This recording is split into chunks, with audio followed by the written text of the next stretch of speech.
Good morning, student. Today we are going to learn a steering system layout. This is one of the important part.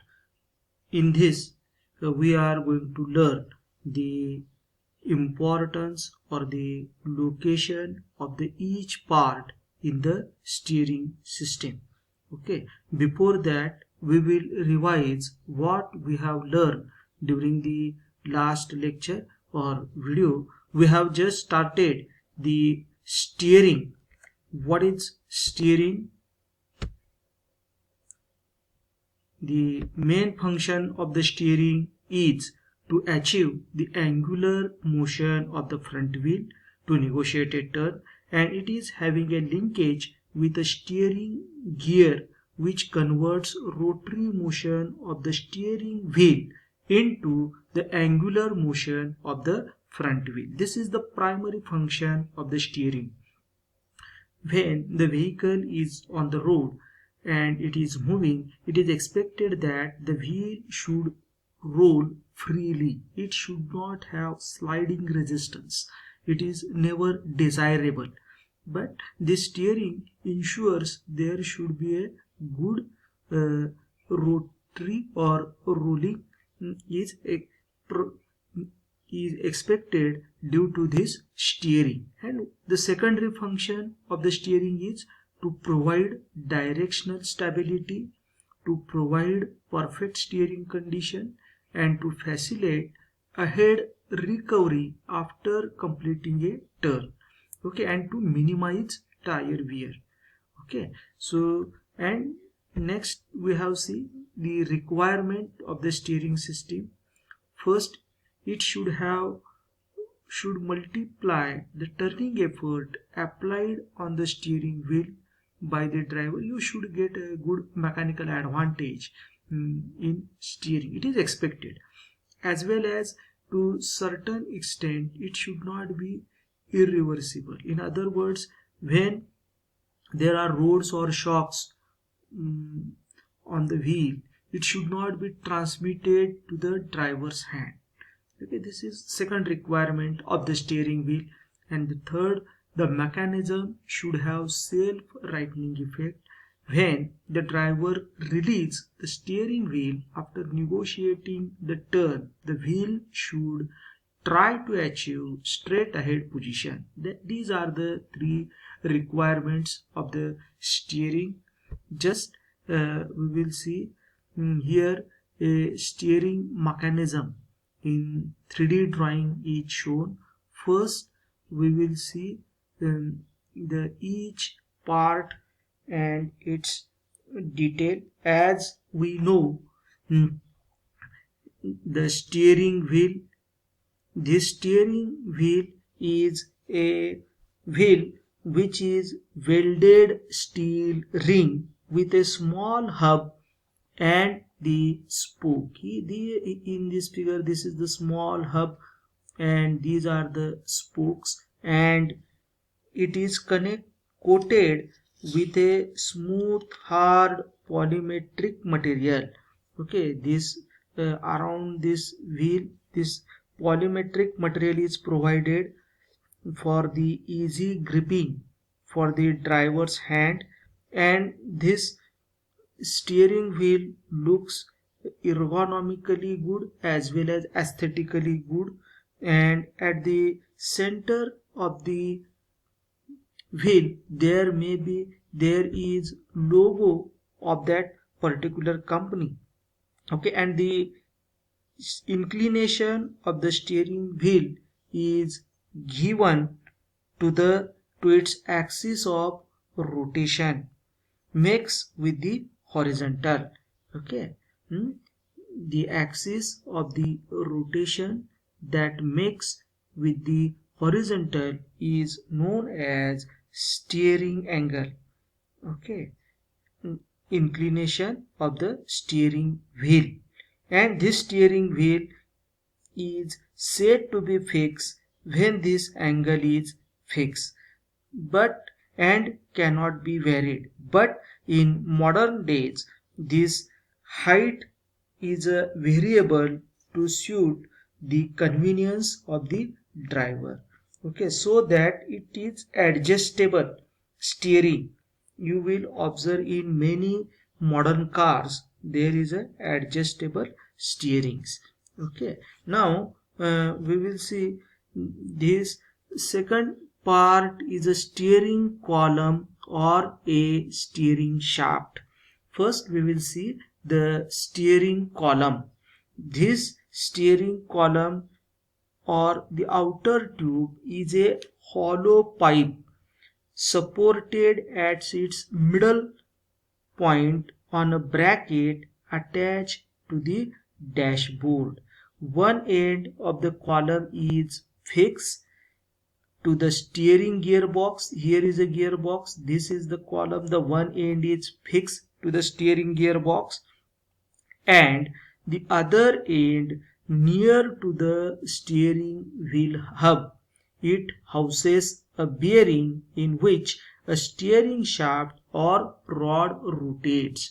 Okay, the steering shaft or the steering rod is inside the steering column, and this one end of the steering rod or steering shaft is mounted on a bearing in the steering gearbox, and the other end is fixed to the hub of the steering wheel. Okay, in this way the steering shaft is connected. One end is connected to the hub in the steering wheel and other end is connected to the input of the steering box.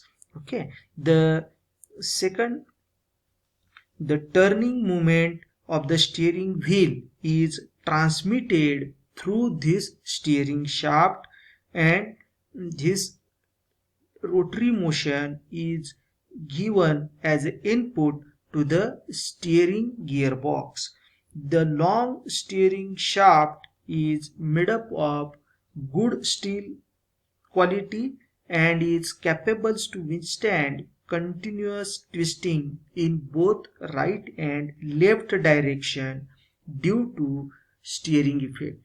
Okay, means this rod is continuously applied on the torsional stresses. Understandably, the driver stuck between the steering wheel and the seat, and when there is a possibility, when the situation when there may be the possibility of accidents, and to provide driver safety there are some safety arrangements are made. First, the steering column is provided with a bush type of coupling, and this steering column is can be adjustable in length. And the second provision is made that the steering rod is manufactured or made in 2 to 3 parts and is connected with the ball joints which is known as knee joints. In case of accidents, the steering rod will bend or will be adjusted or it can be turned at the time of ball joints or knee joints. And apart from these two arrangements, electronic operated airbags are provided. When there is a certain amount of stresses or forces on the steering system, the sensors will get activated, and due to these sensors the airbags normally in deflated condition will be inflated by the signal generated by due to these excessive stresses in the system due to the car or collision. If this happens, the bags will be open and it will saves the driver or minimum damage to the driver and driver. So this is the working or the location of the steering shaft or rod. Now we will see the steering box. We have seen steering wheel, then steering column and steering shaft or rod. Now we will see the steering gearbox. This is a very important member of the steering system, and it supports the lower part of the steering column. And here the gear wheel steering shaft, the motion given by the steering wheel to the steering shaft is transmitted into the gearbox, okay, with the help of other gears, and the rotary motion of this shaft is converted into the swelling motion or linear motion of its output of the steering box. Okay, the output shaft of the gearing box is called as cross shaft. Here you will observe in this figure cross shaft, and this cross shaft will provide a swelling motion. Okay, and this is achieved due to this steering box. This steering gearbox is provided to achieve, or it is possible to achieve, larger gear reduction, okay, of the steering rotation, and this can be achieved with the help of which helps in steering, okay. I think you have understood where is the location of steering box. The steering column is connected to one of the gear of the steering box which rotates, and other gear arrangements are such that the output of the cross shaft of the gear will swell. The rotary motion is converted into the swelling motion, okay, and this swelling motion is given to this drop arm or pit arm. You also say it as a pit arm, and this swelling action gives motion to this drag link.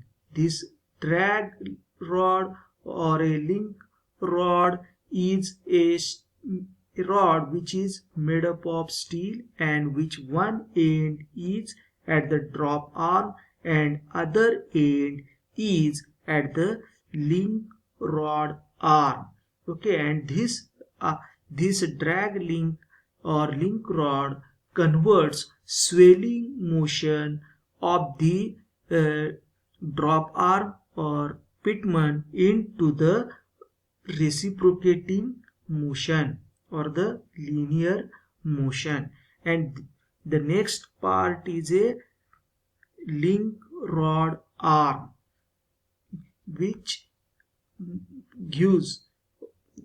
is provided on the pivot on the steering knuckle, okay. This steering rod link rod arm is one end is connected to the drag link rod and other end to the steering knuckle, okay. And due to this, what's happened, this makes a wheel assembly to swell on one side of the steering arm, okay. This allows this link rod arm will help to move or rotate the whole wheel assembly or swell the whole assembly to one side of the steering arm, okay. This is a very important part, link rod arm. Now we will see the steering knuckle. This is an integral part with the wheel axle, and it is forked to the inner side of the wheel.